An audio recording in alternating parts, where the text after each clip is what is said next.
So you're telling me there's a chance? Yeah! You're on the path to MoGraph from School of Motion.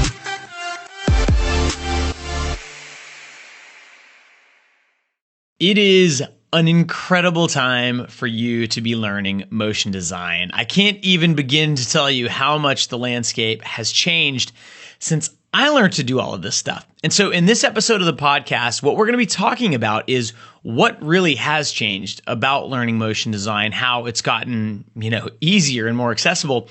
And I'm going to go over a lot of the options that you have at your disposal.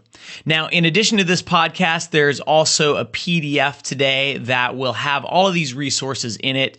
And of course, as always, check the show notes for links so that you can go check out all of these resources yourself. All right, so let's go back in time a little bit. When I started learning motion design, and it wasn't called motion design at first, it was called motion graphics, which is where the term MoGraph comes from. I was learning this in 2002, 2003 were kind of the early days for me. And in those days, you had way fewer options than you have now. So there were a few decent message board type websites like creativecow.net and MoGraph.net, where some of us, I guess, pioneers on the cutting edge of using After Effects and 3D software to do motion design, we would kind of share notes and we would sort of play tech support for each other, but there weren't very many of them. And frankly, there just weren't that many people who really had a grasp on how to do this stuff at a high level. So a lot of it you just had to figure out for yourself. There was lynda.com, which even back then had a ton of content on it around Photoshop and Illustrator and After Effects. But unfortunately, there just weren't that many people who had been doing it long enough to get really good at it. So even the training that was available wasn't super high level. It wasn't being taught by professionals at the very, very top of the field. There also were really no university programs for motion design. Frankly, I wish there had been. I probably would have taken one. And so people tended to get into this field sort of through back doors. The way I got in was through video editing. The way other people got in was through graphic design. Some people got in just by being really techie and liking that this was sort of cutting edge. But there was really no super specialized options. And it was a lot harder to learn this stuff, and it was really, really hard to get good at it. Now, here's why I think it was hard. I have a philosophy, and it's baked into everything we do at School of Motion, about how to effectively learn stuff. And there's kind of three core tenets to it. The first one is content. So obviously you need classes, you need lessons, you need people who can explain stuff. And so we put a ton of resources and time and thought into our classes, into our free content, but especially into the paid products that we sell, our training programs. And then the next tenet is critique. And especially in a creative field like motion design that is based in the world of art, design, graphic design, illustration, and then animation, it's not intuitive. This is not a skill like learning to ride a bike or something where you can just kind of figure it out. You kind of have to really work at it, and you're going to not be great at it right away. And you can really accelerate that learning process if you can get some feedback on your work, especially from someone who knows how to critique and who has a good critical eye for picking out the things in your work that need improvement and then telling you using the right language that's appropriate to the stage of your career that you're at to get you to the next level. And that was one of the things that was really missing when I was learning this stuff. There wasn't really a great way to do that. There were message boards. You could post your work, but the feedback you were getting likely wasn't from someone who really had the credentials to be giving you feedback. And on top of that, even in those earlier days of the internet, there still was, I guess, sort of a negative sort of vibe about the whole thing. And it was very easy to have your feelings hurt. And the last tenet, the last kind of pillar of education to me is community. I don't think it's great to learn anything in a vacuum. I mean, you certainly can be self-taught, but I find it so much more engaging and rewarding and frankly effective if you have other students going through this crucible with you. And if you can interact with them and with faculty and sort of feel like you're going on a journey together and it's not just you. One of the things I regret was in the early days of learning, I didn't really make much of an effort to connect in person with lots of other motion designers. Frankly, I didn't know any. Maybe I knew one or two, but there just weren't the resources like there are now. So you used to have to teach yourself this stuff, and then you had to figure out how to get your foot in the door, maybe getting a job or even freelancing, finding some clients, because those were really the only two ways to get feedback and to find out if you were actually doing good work. A lot of times you were just guessing. It was very difficult. Now, eventually, colleges and art schools came along and they got into the game as well, and they are a great option. But there's one big downside to them, and I speak from experience. I did teach in person for 1 year at an art school, and I can tell you that the quality of the training, the quality of the faculty, the quality of the experience of doing that is very high. But there's also an enormous opportunity cost, because in-person university experiences like that are not scalable. You can't leverage the power of technology to teach them in a more efficient way. It's still a small group of students, maybe 10 to 15, in a room with one faculty member saying the same words over and over again year after year, and it's very expensive. Especially if you're in the United States, these types of educations can cost hundreds of thousands of dollars, and you can be in debt for the rest of your life trying to pay for them. So that's the old way. Now let's talk about the current state of things, which is really amazing, frankly. And I know that obviously I'm biased, and I have a vested interest in trying to convince you that learning online and the resources that a place like School of Motion can offer are really worthwhile and very valuable. But I think that it's kind of a no-brainer. Even if we didn't exist, there's so much great stuff out there right now. So if you want to focus on motion design, I'm going to list off a few resources here. And again, these will be in the PDF. But obviously, that's our whole thing. All right. That's really all we focus on is motion design and, the topics that are kind of tangential to that. There's also Video Copilot, a company that has been around much longer than us, run by Andrew Kramer, who is sort of the godfather of the After Effects tutorial. And if you ever, see him in person at an event, he's almost famous in motion design circles. There's also smaller ones like Mount MoGraph. There's Evan Abrams on YouTube. There's Jake Bartlett getting into the tutorial game. Grayscale Gorilla, another amazing company that focuses more on the 3D side of things. So there's lots and lots of companies like ours that are putting out tons and tons of free content, that are making tools, that are providing communities, Slack channels, message boards, and are also creating classes and lots of educational content. So on the free side, there's tons and tons of free awesome content out there. There's a lot of it on our site, but there's tons of other resources as well. Then once you get into the paid side, there's a lot of options there as well. So on the cheaper end, you have sites like lynda.com, which is now called LinkedIn Learning. You have Skillshare. You have Udemy. You even have Creative Live, which is a more general online school, but they do have topics that they cover related to motion design.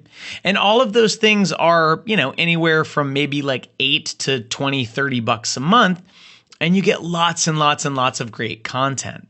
Going up from there, you've got FX PhD, you've got School of Motion, you've got our classes that are, a few $100s, but come with a lot more content, a lot more bells and whistles. And then from there, you can keep going. You can actually now find almost private tutoring. There's a company called MoGraph Mentor where it's a little more expensive, but you actually get paired up with a motion designer that you speak with live over the internet once a week.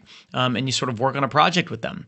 So there's dozens of options now, ranging from free to inexpensive to a little bit more of an investment, but a little bit more value in addition to that. And I have to say that if any of this stuff had existed when I was starting out, it would have really sped up my education. I spent about 10 years getting to the point where I felt comfortable doing motion design. And I think I could have at least cut that in half if I'd had these kind of resources at my disposal. So that kind of covers the content side. Let's talk about the critique side. So as I mentioned, when I was starting out, there were almost no venues for getting good, measured, effective tactical critique. There were message boards, but you never knew what you were getting. So now there are many, many more options. So some of the options that I had still exist. Creative Cow, MoGraph.net, those sites are actually still around.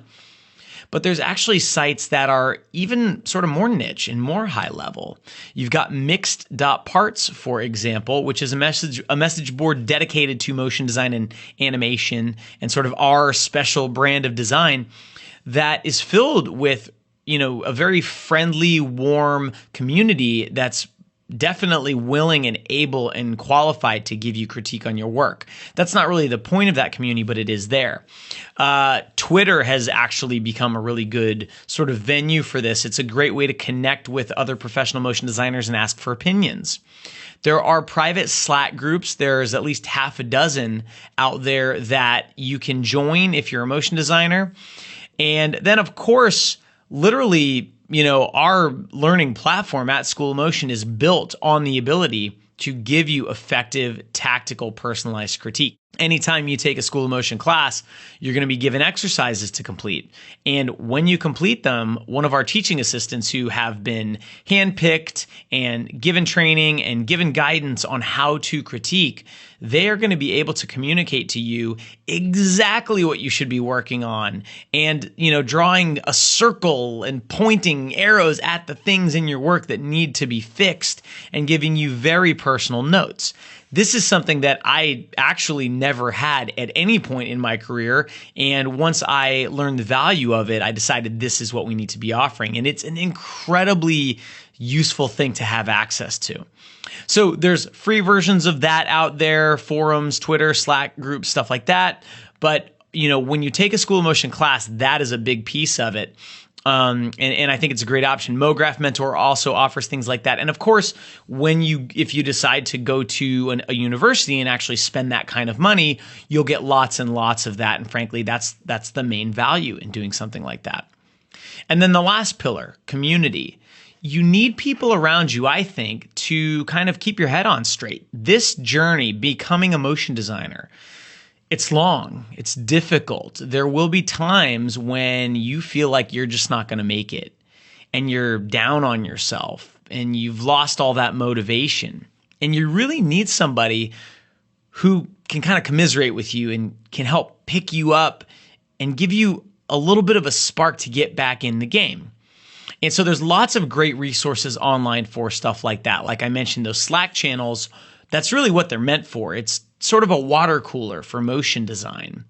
There's also other online groups, Facebook groups, Twitter, there's sort of these Twitter events that happen weekly, Motion Chat or MoChat as they call it. There's Motion Hatch, which is a community based around the business of motion design. There's websites like MoGraph.net. There's even in-person meetups in quite a few major cities. There's a big one in Denver. There's a big one in Detroit. There's one in London. There's one in Paris. There's several out on the West Coast of the United States.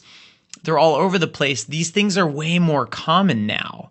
There are actually big events now. There's a conference called Blend in Vancouver, which is just for motion designers at the National Association of Broadcasters Conference, NAB, every year. There's always a huge contingency of motion designers hanging around the show floor, hanging around the Maxon booth, watching Cinema 4D artists give demos and things like that.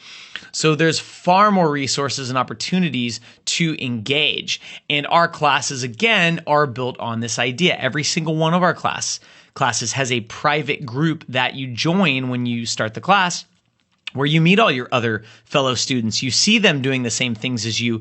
You see the questions they ask. You see the answers they're given. You get to meet them. And it's amazing because one of the things that started happening as School of Motion became more established is School of Motion alumni meetups started happening that we didn't even organize. The students and the alumni themselves made these things happen because they're so valuable.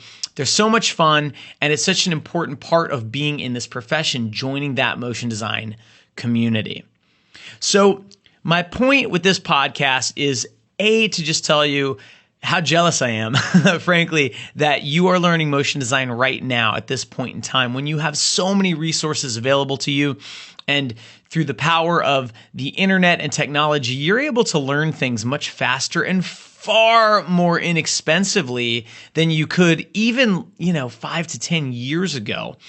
And it's a really, really amazing, exciting time to be a motion designer. You can go as deep as you want. As you learn, the resources grow with you, and you can get more and more advanced, more and more niche.